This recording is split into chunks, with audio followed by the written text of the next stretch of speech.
Year 1812. When Shelley arrived in Tremadoc that night 10 years ago, the wind from the Irish Sea hurled rain level with the land along the Glaslyn Valley and smashed it against the grey slate cliffs hunched above the town. With him was Harriet. Poor Harriet. Look! There's a light in that window! Hello? Hello in there! Can you help us? Why won't they answer? This is the fourth or fifth house we've tried now. What's wrong with them? Please, please help us. We're looking for somewhere to stay. We're soaked to the skin. Please let us in.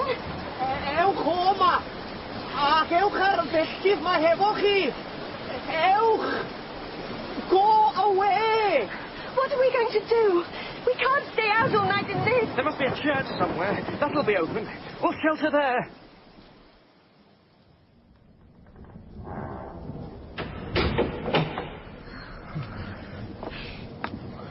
It's dark. There are certain to be candles.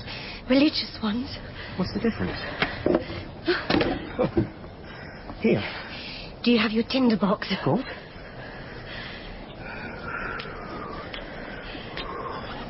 Divan. Here, let me.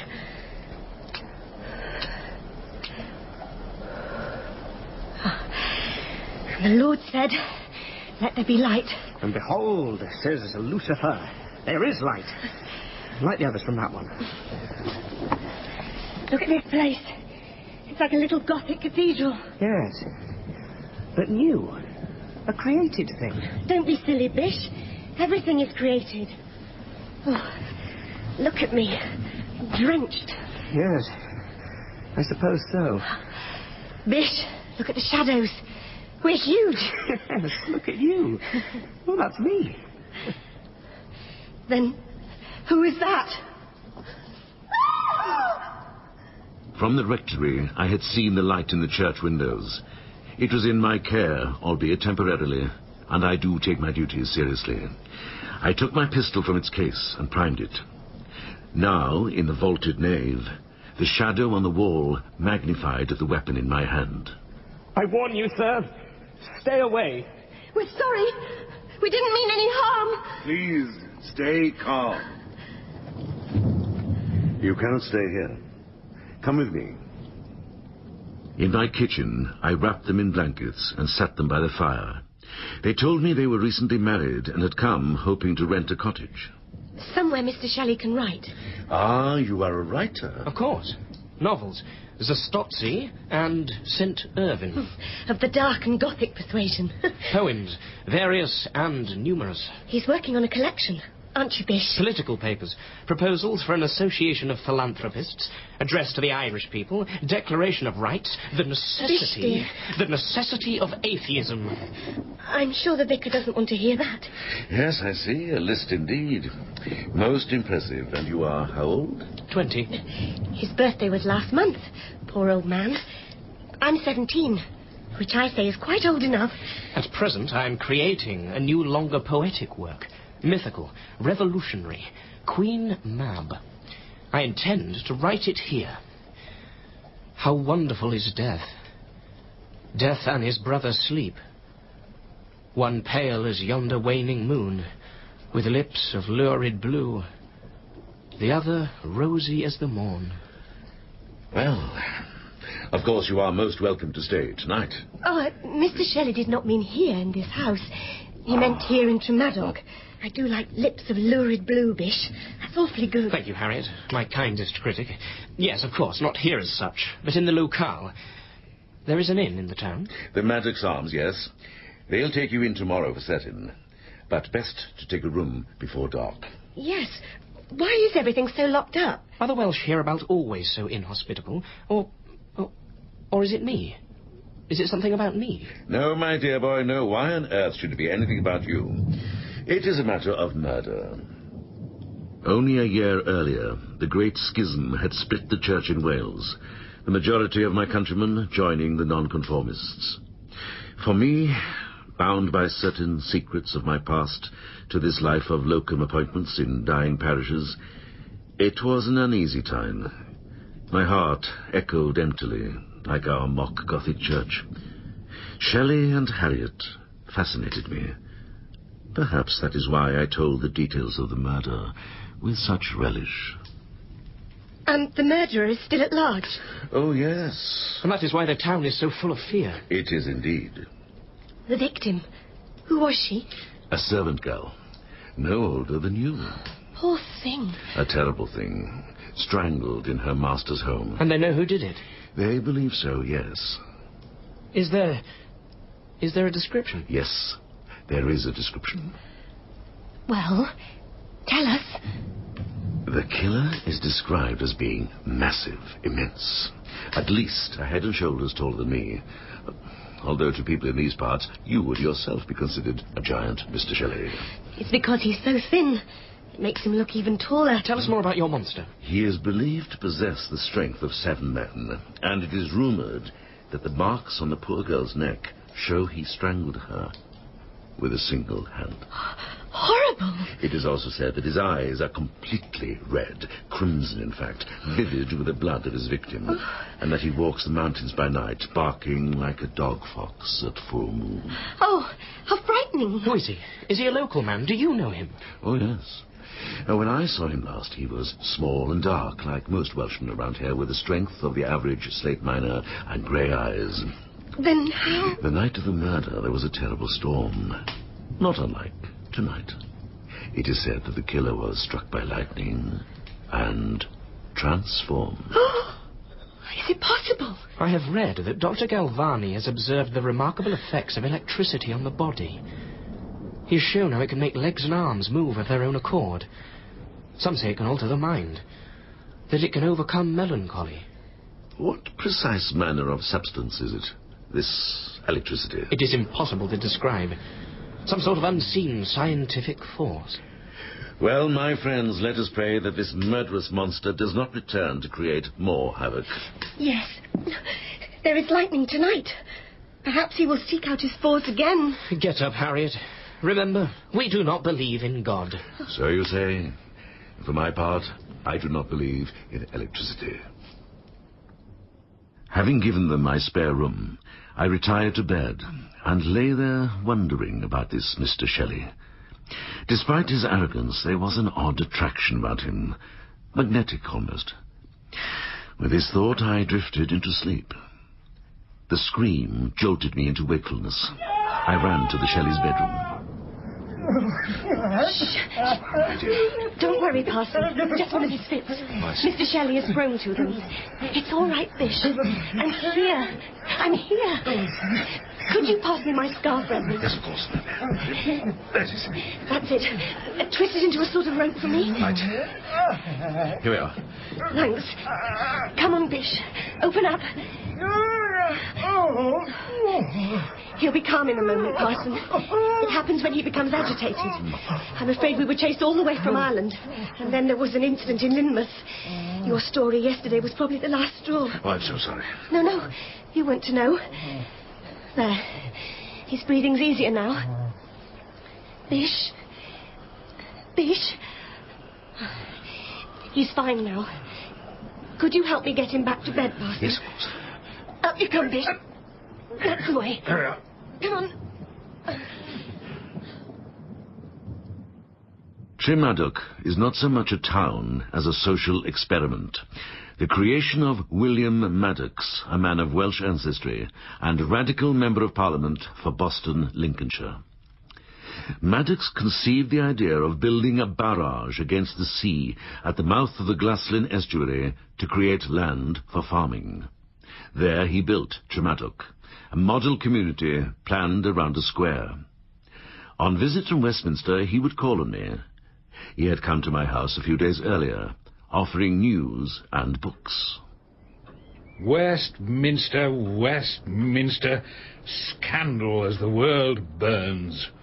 The Tories under Lord Liverpool are lining up behind our pampered Prince Regent, who wants to be free of his wife. The Whigs and Brougham are supporting Princess Caroline. It's like a bad novel. Speaking of which, I've brought you a good one. Godwin's Caleb Williams, full of social commentary. I picked this up too, published last year. Thought you'd be interested. New medical book. Lexicon Medicum by a doctor named Hooper. Describes the human body like joints of meat in a butcher's shop. Yes. Thank you. Next morning, the sun shone bright in Tremadoc Square as I watched Shelley and Harriet walk, arm in arm, past the town hall towards the Maddox Arms. I had woken early and was leafing through Dr. Hooper's Lexicon Medicum. I chanced on a word I had never before seen, invented by Hooper himself apparently, describing what he called delusions or hallucinations, especially of persecution. A word for our age. Paranoia. In every step, the Shelleys' youth and tenderness proclaimed a determined, arrogant hopefulness, which moved me deeply. I went into the church and found myself drawn into prayer more impassioned than any I had experienced for many years. O ye light and darkness, bless ye the Lord. Praise him and magnify him forever. O ye lightnings and clouds, bless ye the Lord. Praise him and magnify him forever. While your hands are together, Parson, you can say a prayer for me. Sacks! It would take more than one. History shall be the judge of that, and I prefer Mrs. Sachs. What do you want? That's hardly the way to greet an old comrade. We were never comrades, not by my choice at any rate. Doing all right, are you? I was promised this wouldn't happen, that I'd be left alone to live my life. Coincidence, nothing more. A young couple stayed at your house last night. Well, they'd be of no interest to you. They are just children. Oh, you think so? In his short life, this child, Master Percy Bysshe Shelley, has been thrown out of Oxford for blasphemous publication and thrown out of decent society for absconding with a minor. Then he stirs up a mob in Ireland with a speech about revolution and proceeds to publish his nonsense in England so the wild elements there can read it too. Well, if that's what it is, nonsense. Now, what does it matter to your masters? Do not be naive, Parson. They were your masters too, remember. England is like a hayrick waiting to be set ablaze. Mad King George replaced by a prancing Prince Regent. Ned Lead and his followers smashing factories all over the kingdom. Napoleon making gains everywhere. He's in Moscow as we speak.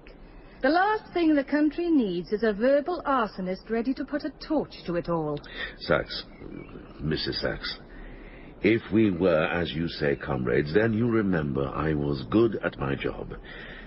Trust me on this matter. Shelley is harmless, his wife even more so. Tell that to Spencer Percival. Well, if I could do that, I'd be more than a locum clergyman. As our last Prime Minister is already in his grave with an assassin's bullet in his brain. Precisely. Now Lord Liverpool sees revolutionists in every shadow. What do you mean to do? We've already had young Shelley's manservant, one Dan Healy, locked up in Lynmouth for distributing his master's sedition, the Irish diatribe that was. If Shelley is wise, he will learn to keep his words to himself. He is young. It's not the role of the young to be wise. Perhaps not. However, there is no such excuse for you. This, you will remember, is how we ensure silence. If you're going to shoot me, I should like to say a prayer. Oh, shoot a parson in his own home, for goodness sake. A religious riot is the last thing we want. I am simply demonstrating that progress is on the side of those who hold power. This is new, you see. A pocket pistol, no need for a cumbersome case, permanently primed and always ready. Now, come on. What do you mean? You can take me where your young guests were going. I don't... Oh, I think you'd better do what I say. Or perhaps you'd prefer me to walk out by myself and tell the people of Tremadoc that their parson was once a government spy, Wrth gwrs, mi lasa fod yn ddigon i'r llysoedd neu'r llywodraeth. Doing well. What? What did he say? He said, Shelley is mad. Precisely. Give him an hour and he's spouting his political nonsense to the locals. No, it's not that. Shelley told them he writes poetry in the English language. English for poetry. To them, that's as mad as trying to catch fish with a hammer and anvil. Obviously, they've never heard of John Milton. Nevertheless, poetry we can tolerate, whatever language it's in. No one reads the stuff. Is it any good? I know nothing of poetry, rhyme, rhythm, and what is it? Meter. So, the Shelleys aren't here. Where are they? It is as I said, young Shelley is harmless. He is behaving like a true English aristocrat. According to the locals, he is arranging to rent the biggest house in Tremadoc. And they've gone there now. I wish I could afford to be a revolutionist. But then my grandfather's not a Tory knight like his. Which house? Just outside the town, up above the slate cliffs. It's called Tan-Yr-Allt. It's owned by Mr. Maddox himself. Then, Parson, it is not as you said, but rather as I feared.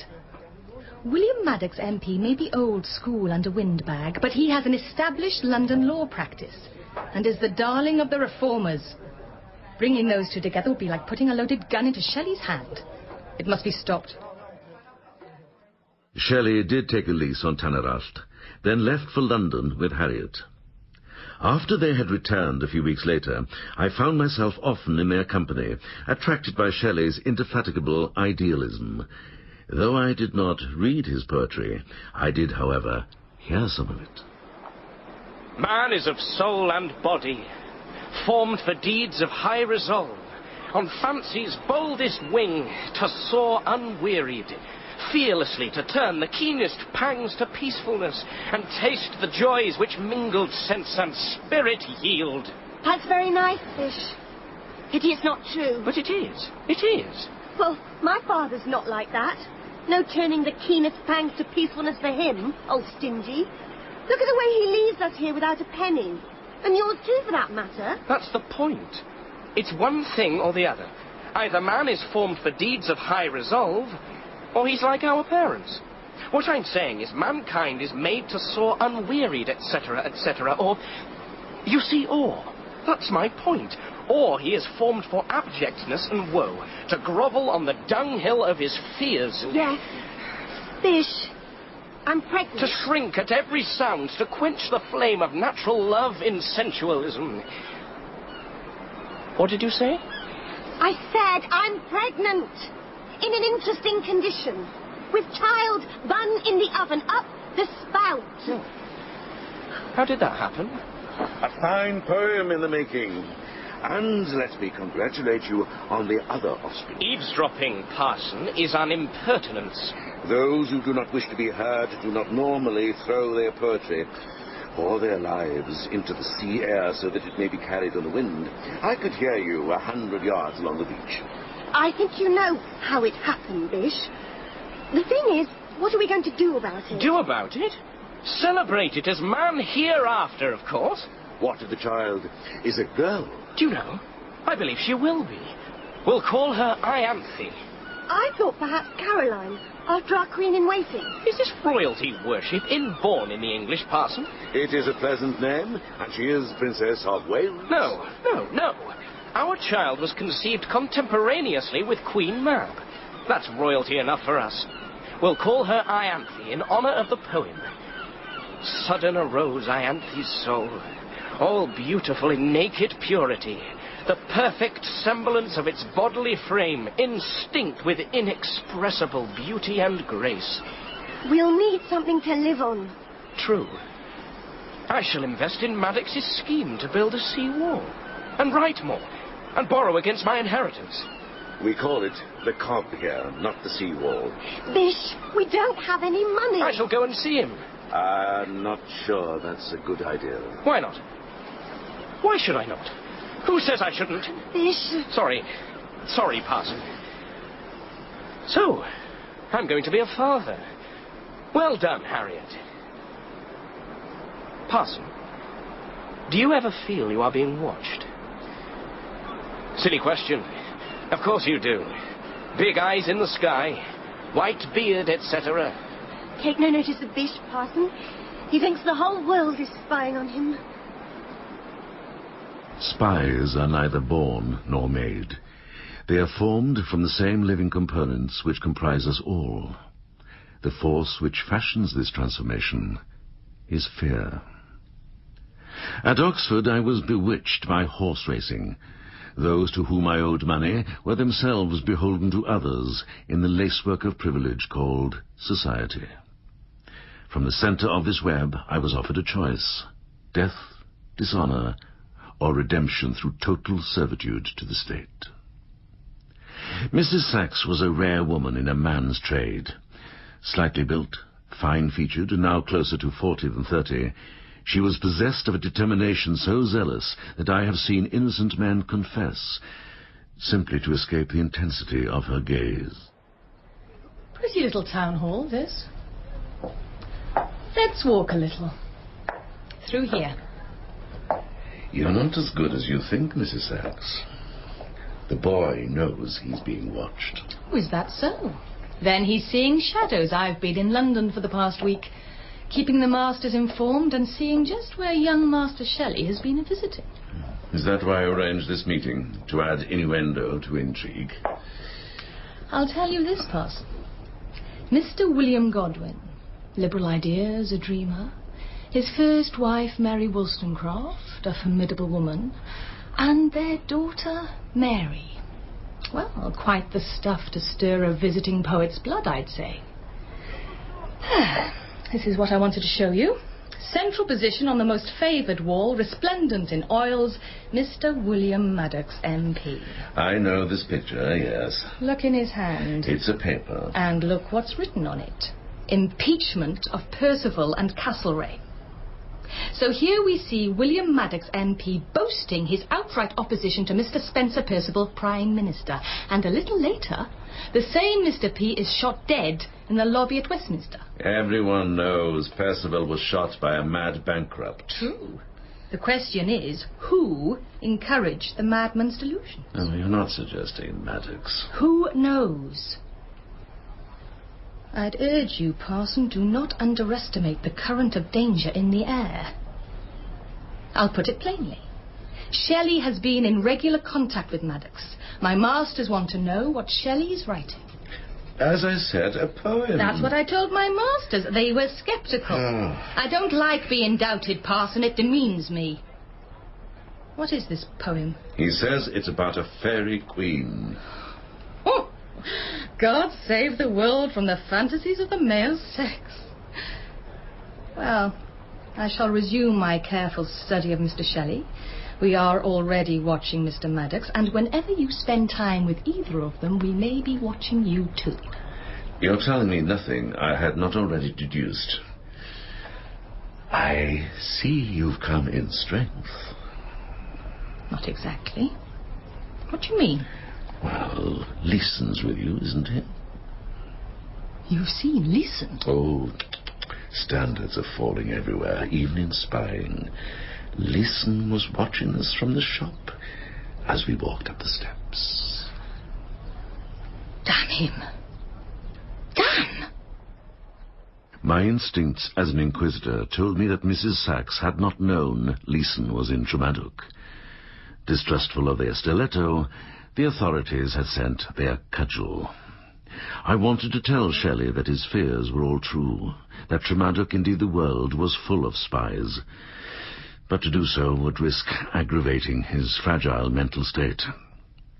I decided to walk to Tan-Yr-Allt in the hope that quiet nature might provide the answer before I arrived at the house.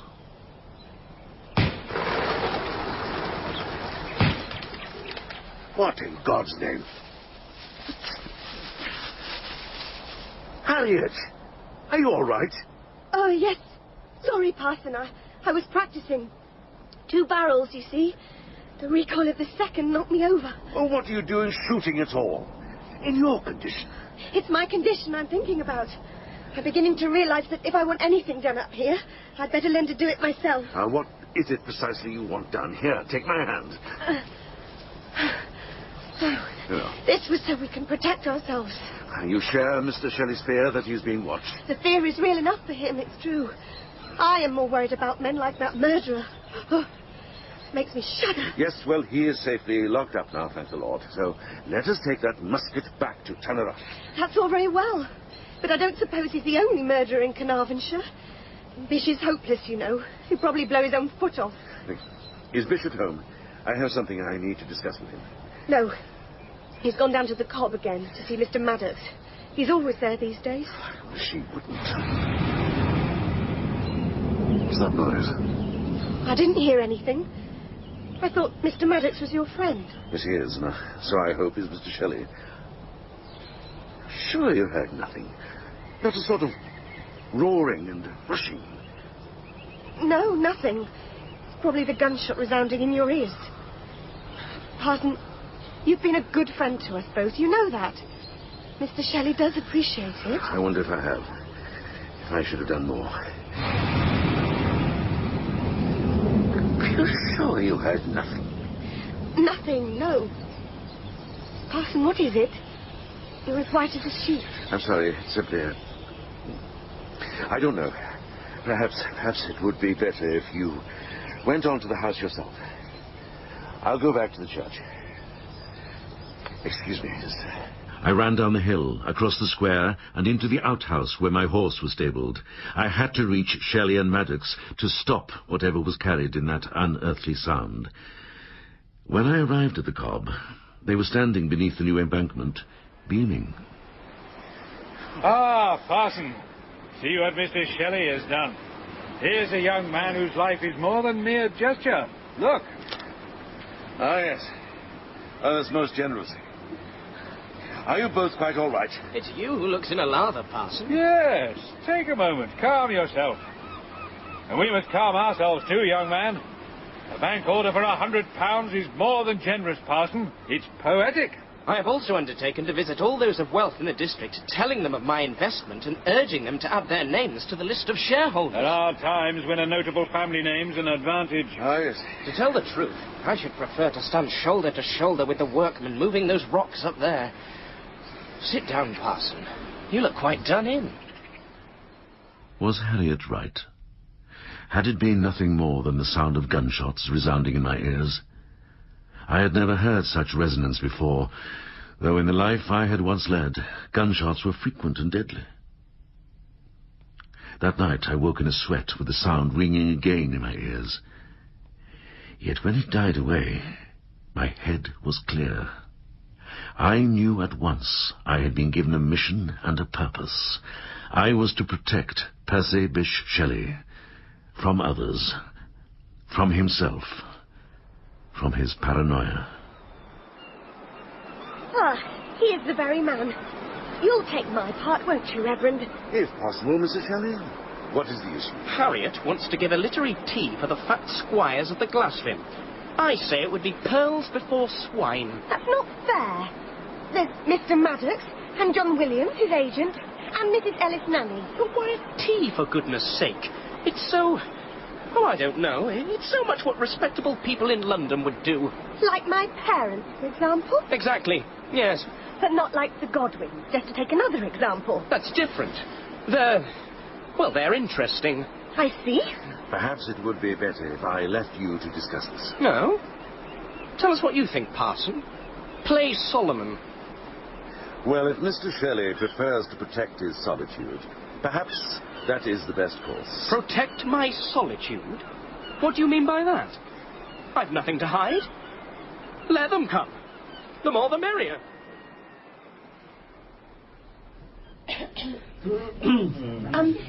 Ladies and gentlemen, Mr. Shelley and I are hoping that these little soirees will become a frequent feature of the social calendar of Carnarvonshire. In future, others of you might entertain us with your own offerings of an artistic nature. The Welsh harp, perhaps. Quite so, quite so. Bravo, Mrs. Shelley. Tonight, I have persuaded Mr. Shelley to read to us from the poem he has been writing here at Tan-Yr-Allt. I don't know quite what he has selected for us, but I'm sure we will all enjoy it. Thank you, Harriet. These are some words from the Fairy Queen to Ianthe, showing her the world, what's wrong with it, that sort of thing. Commerce has set the mark of selfishness. the signet of its all-enslaving power, upon a shining ore and called it gold, before whose image bow the vulgar great, the vainly rich, the miserable proud, the mob of peasants, nobles, priests of work, and articles of trade, that grace the proud and noisy pomp of wealth. The harmony and happiness of man yields to the wealth of nations. This is a disgrace. Come along, Susanna. I won't sit here and be insulted to my face. Yeah. Ladies and gentlemen, perhaps this would be an appropriate moment to break for some tea. Mrs. Price Williams has brought some lovely Welsh cakes.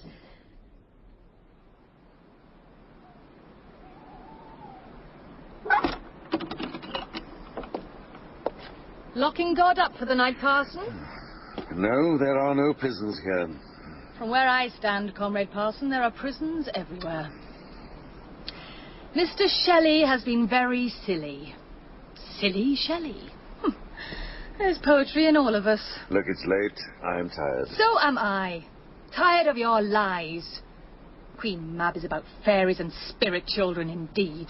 That's how Shelley described it.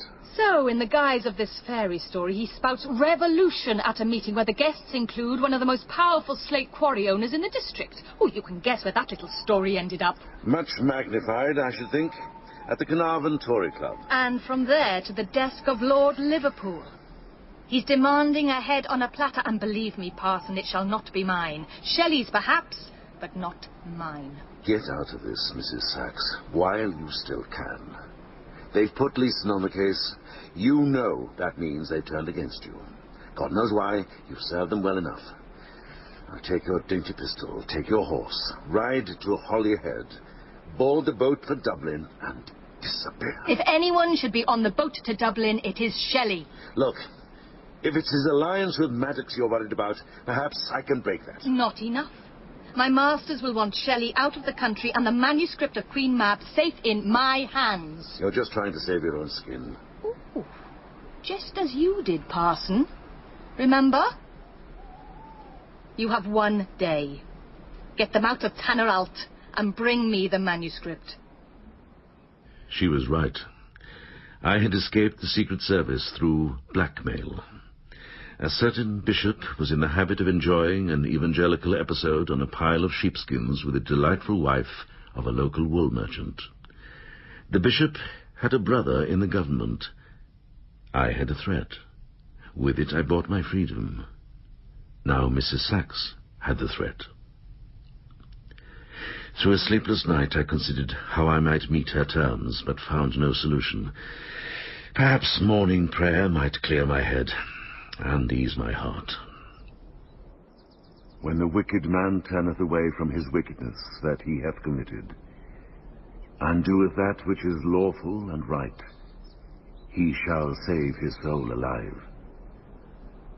I acknowledge my transgressions, and my sin is ever before me. Parson. Mr. Shelley, you startled me. I wanted to talk to you. I feel a little awkward. Bish and I have a pact to stay away from churches. Where is Mr. Shelley now? He went to Beaumaris yesterday to speak to a meeting there about investing in Mr. Maddox's scheme. He'll be back later today. Good. I expect you are lonely when he is away. Yes. Even with the murderer locked up, everyone still seems wary. Is it us they're frightened of? Well, not you, certainly. Mr. Shelley, perhaps. Now, what was it you wanted? I don't know where to start.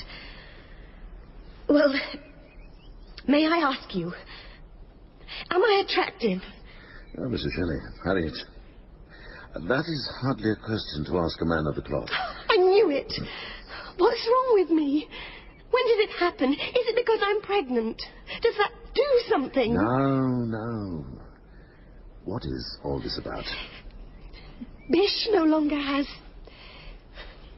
He does not wish to. He has no interest in me, Parson. Not in the way he once did.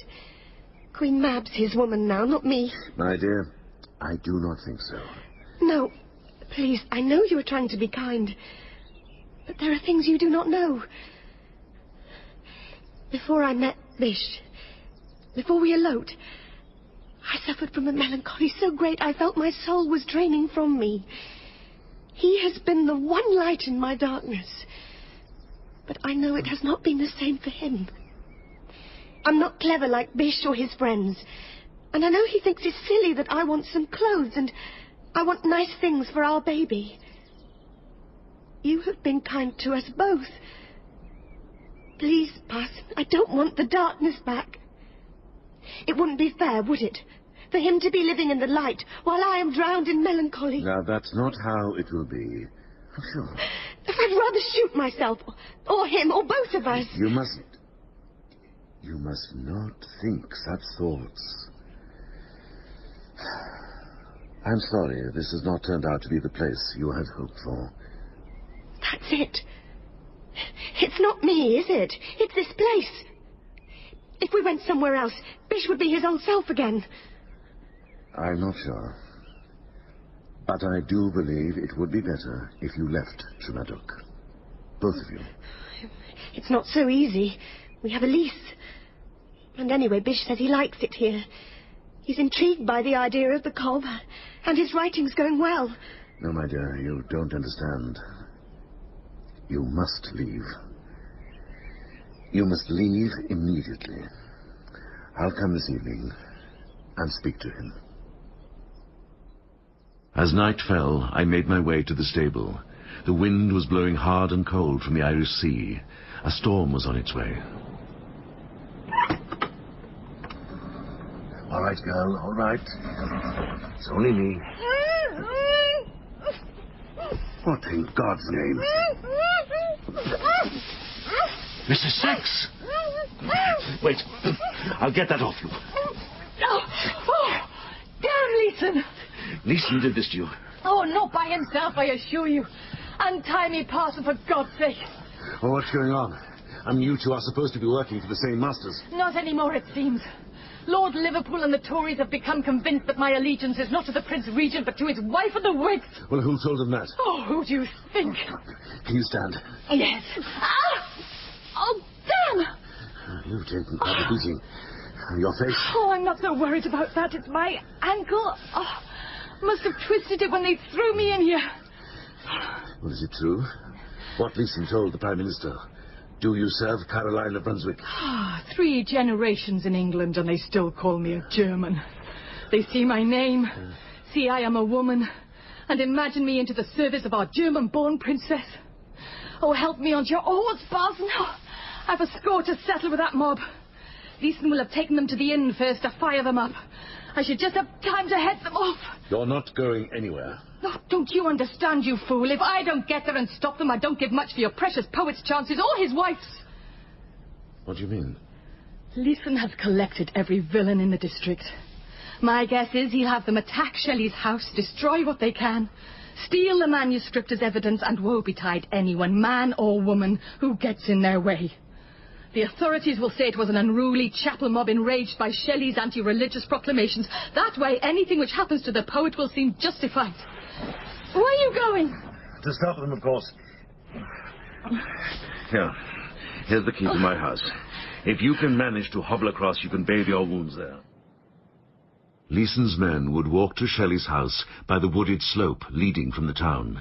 I took a higher path leading to the cliffs above.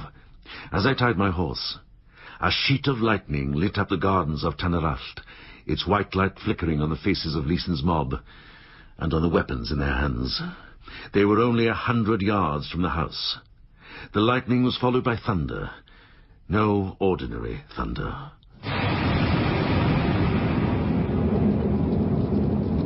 Within a heartbeat, I scrambled down the cliff path and ran around the side of Tan-Yr-Allt towards the big windows overlooking the valley. Through the glass I saw Shelley, tall and wild, pacing the room by candlelight. I had to warn him, but how? He would not hear my call in the storm, and Leeson's men were closing by the second. What I did next, I did on pure instinct. The first shot pierced Shelley's shirt-sleeve. The second passed so close he could feel the air part. As he screamed and clasped his arm, a fork of lightning hit Tan-Yr-Allt, illuminating Shelley in his window like a ghastly painting in a frame. His screams took on the sound I'd heard on that first night in Tremadoc.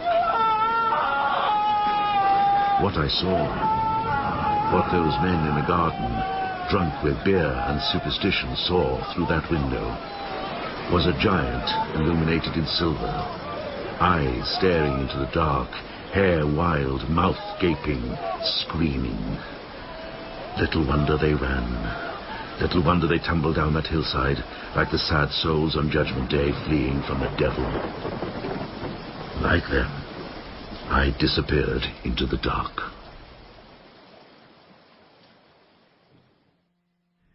There was a coach for Holyhead at first light. Harriet had bundled together a few possessions and led Shelley, white-faced and silent, down to the square. I walked across from my house to see them leave. I don't set the fare, miss. I just collect it. Here, take this. Thank you, Parson. We have no money at all. What will you do at Holyhead? Borrow some more, I expect. Goodbye, Shelley. Beach? Look to thy wretched self. Aye, art thou not the veriest slave that e'er crawled on the loathing earth? I'm sorry. He'll be better once we get away from here. I hope so. Stand aside now! Stand aside! Wait! Mrs. Sachs. I'm taking your advice. Good. I'm glad. Godspeed, Mrs. Sachs. Keep your powder dry, Parson. Room there beside you, Mrs. Shelley? Walk on! To us!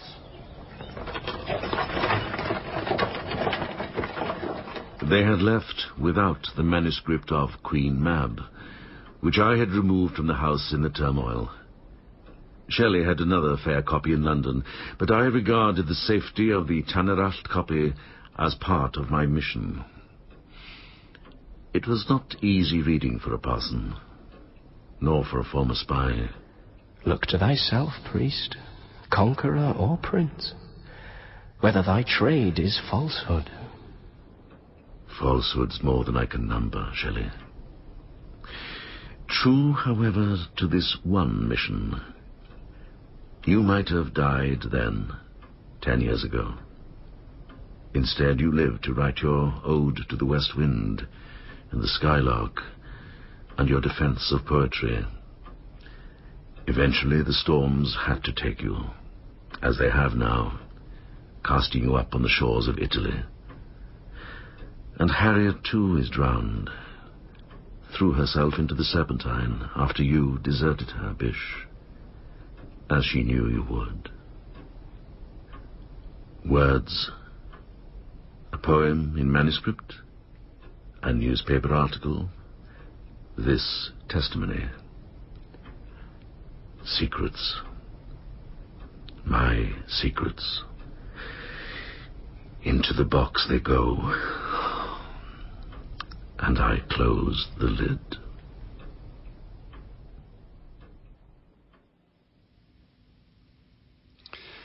In Who Shot Shelley, the parson was played by Philip Madoc, Shelley by James Loy, and Harriet by Cyril Jenkins.